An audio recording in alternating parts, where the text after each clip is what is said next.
L'invité du jour. Bonjour et bienvenue dans l'invité du jour de Thème Radio de ce mardi 20 novembre à 8h10 et à 13h. Nous parlons de la nouvelle saison lyrique troyenne en compagnie d'Emmanuel Marfoglia, directeur du Renouveau lyrique, avec tout d'abord un premier rendez-vous. Ça sera ce dimanche 25 novembre avec justement un spectacle signé Emmanuel Marfoglia. Oui, je suis directement lié à ce spectacle puisque j'en suis son concepteur.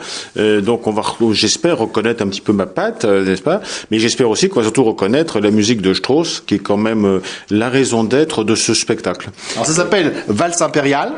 Oui, parce que il s'agit en fait de l'empire européen. Pourquoi européen? Parce que s'il y a quelque chose qui est vraiment européen, on le sent en Europe centrale lorsqu'on a la chance de se rendre à Vienne, lorsqu'on a la chance d'aller au bord du Danube, etc. Mais on voit la puissance de cette musique viennoise qui est extraordinaire et c'est vraiment le cœur de l'Europe. Alors c'est un spectacle composé d'extraits. Comment vous avez travaillé? Ah, pas du tout. C'est pas un spectacle composé d'extraits. C'est une vraie opérette. C'est un vrai dialogue. Et en toile de fond, l'idée m'est venue de ça, devant ce qui se passe dans la société. Vous savez, nous, les artistes lyriques, on est des témoins. On est souvent le poil à gratter de ce qui se passe.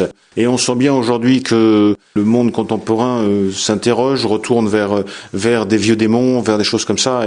Et dans le fond, je me suis dit, mais Offenbach a créé la créature. Alors je me prends pas pour Offenbach, je me prends juste pour son humble serviteur, n'est-ce pas? J'ai conçu ce spectacle qui est une évocation de l'épopée européenne, qui en donne tout son sens, parce que je crois que nous devons, dans le monde qui se prépare, laisser à nos enfants une société plus apaisée.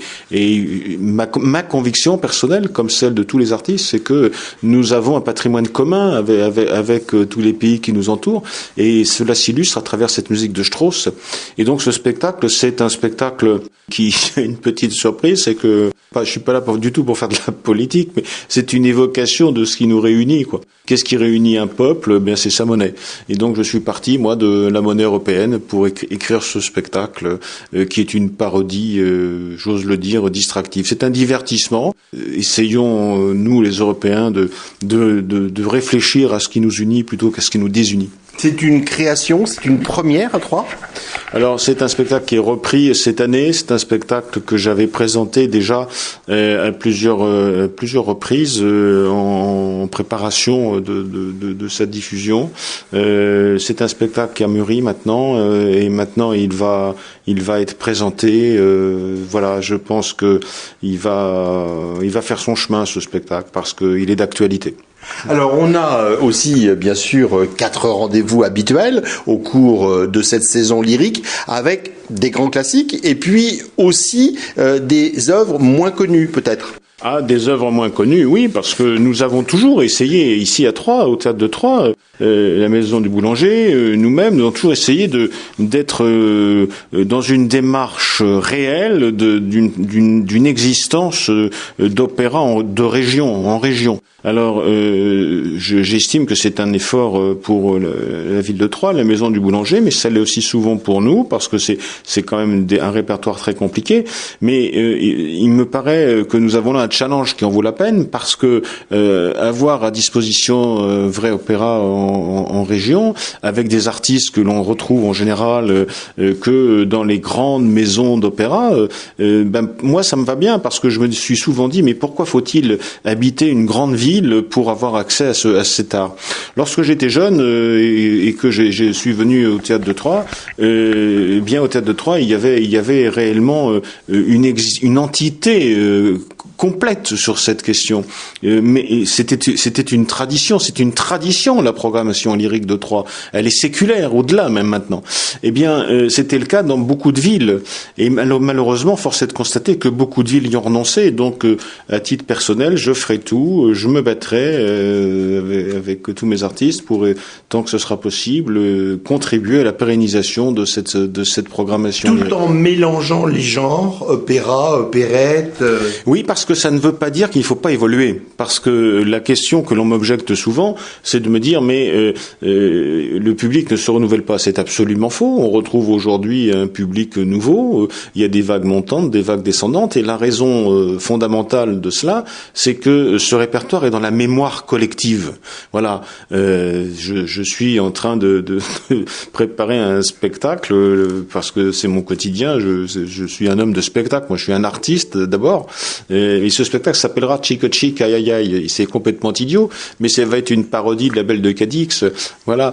La Belle de Cadix, c'est déjà le patrimoine. Alors, c'est pas du tout d'actualité cette année dans la programmation troyenne. C'est un spectacle en préparation, mais c'est juste pour illustrer le fait qu'il faut bouger, il faut essayer d'inventer. Et donc, nous allons faire le 20 janvier ici au Théâtre de Champagne, Le Chanteur de Mexico, qui aura de Francis Lopez, le grand tube que Mariano a créé, qui sera ici dans une présentation tout à fait nouvelle, parce que j'ai eu la surprise, ayant un de mes enfants qui a envie de continuer de consacrer sa vie à l'art et à l'art lyrique, mais il le fait de façon plus actuelle, plus moderne. Il est jeune, il est au conservatoire, et puis l'autre jour il me dit mais papa, est-ce que tu savais que dans ma classe de comédie musicale on fait Le Chanteur de Mexico? J'étais absolument sidéré.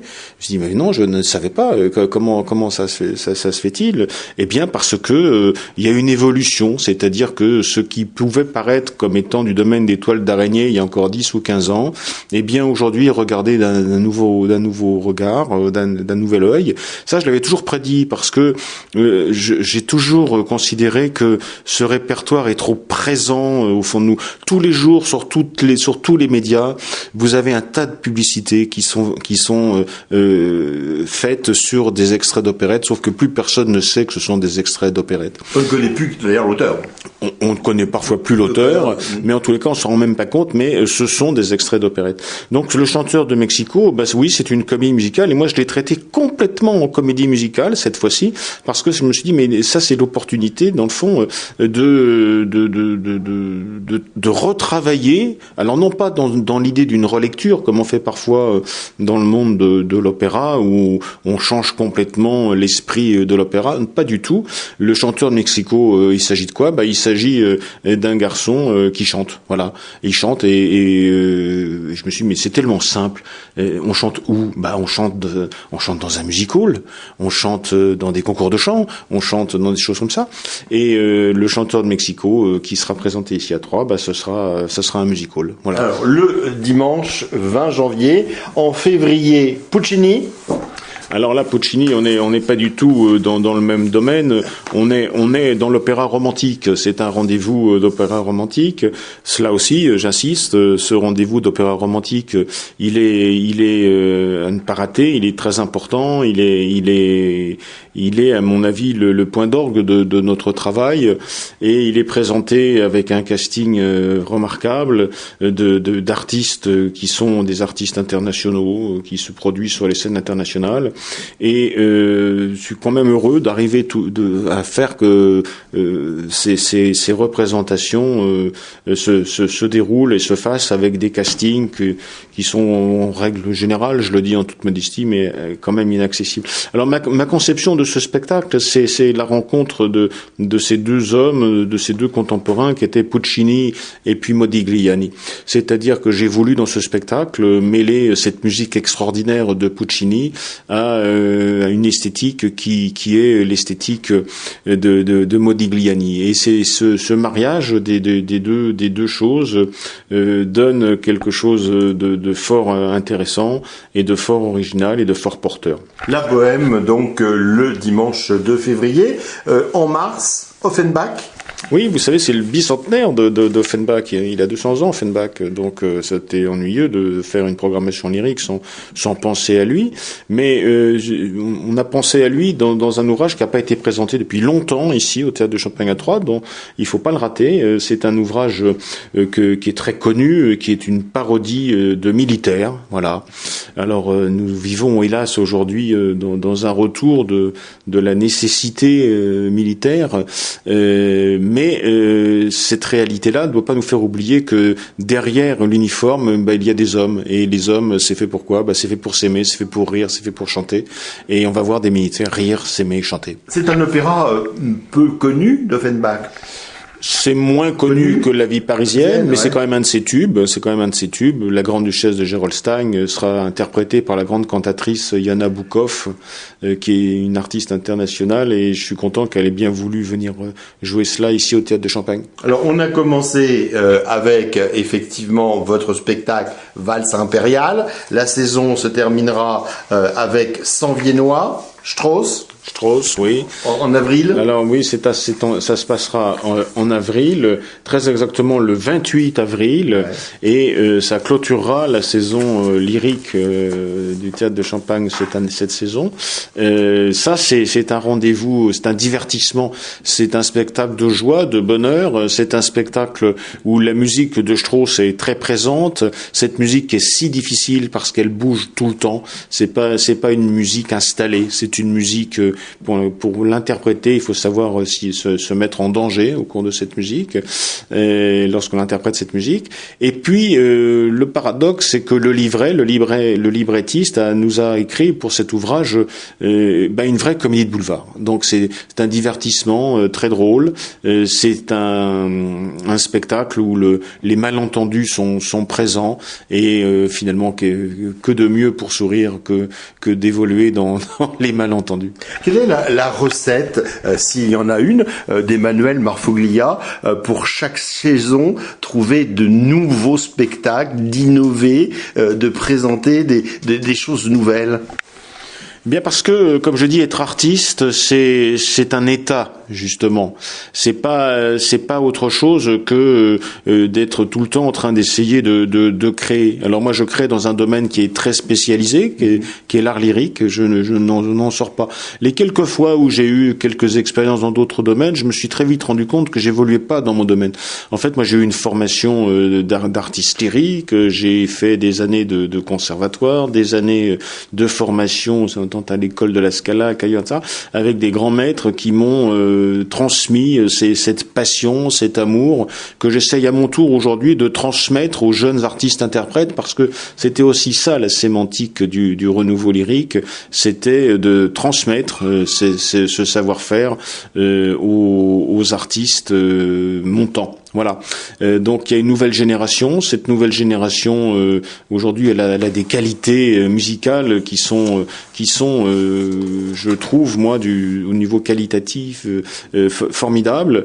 Il faut les aider. Il faut absolument continuer à les apprécier. Il faut être en mesure de leur transmettre ce savoir-faire du répertoire. Et donc ma recette à moi, c'est d'une part d'être toujours en mouvement, c'est-à-dire essayer de les repérer. Je suis sûrement un des rares directeurs artistiques qui les reçoit, qui les écoute, qui leur permet de se lancer, parce que ce qui est le plus difficile pour un artiste, c'est d'avoir l'opportunité d'interpréter des rôles, car il y a une raréfication de ce type de répertoire qui, en général, n'est réservé qu'aux grandes maisons d'opéra. Et là où nous avons un rôle fondamental, c'est de permettre à des artistes montants, de qualité, de pouvoir exister, de pouvoir s'exprimer. Et là où je me dis que je ne me suis pas souvent trompé, c'est que très souvent, je les retrouve sur les plus grandes scènes, à Orange, à Vérone, à New York, n'est-ce pas? Et j'en ai parfois d'où ils sont, lorsqu'ils arrivent au zénith de leur carrière, lors d'un interview, comme nous sommes en train de faire, vous et moi, à l'instant, disent, vous savez, si je suis là, c'est grâce à Marfoglia, parce que c'est lui qui m'a appris mon métier. Eh bien, je trouve que ça, c'est le plus beau des merci. Et moi, je suis toujours en mouvement parce que j'ai une passion pour ce répertoire. Et étant musicien, je suis toujours à l'affût de ce qui pourrait permettre d'en assurer l'évolution. Par exemple, Le chanteur de Mexico va être intégralement revu du point de vue musical. J'ai beaucoup travaillé sur cette partition. Je voulais que ce soit justement quelque chose de moderne. Et vous voyez, c'est quelque chose de passionnant à réaliser, c'est à préparer. Et c'est vraiment mon plaisir. Et j'ai la chance et le bonheur de vivre ma passion. Merci à vous. L'invité du jour.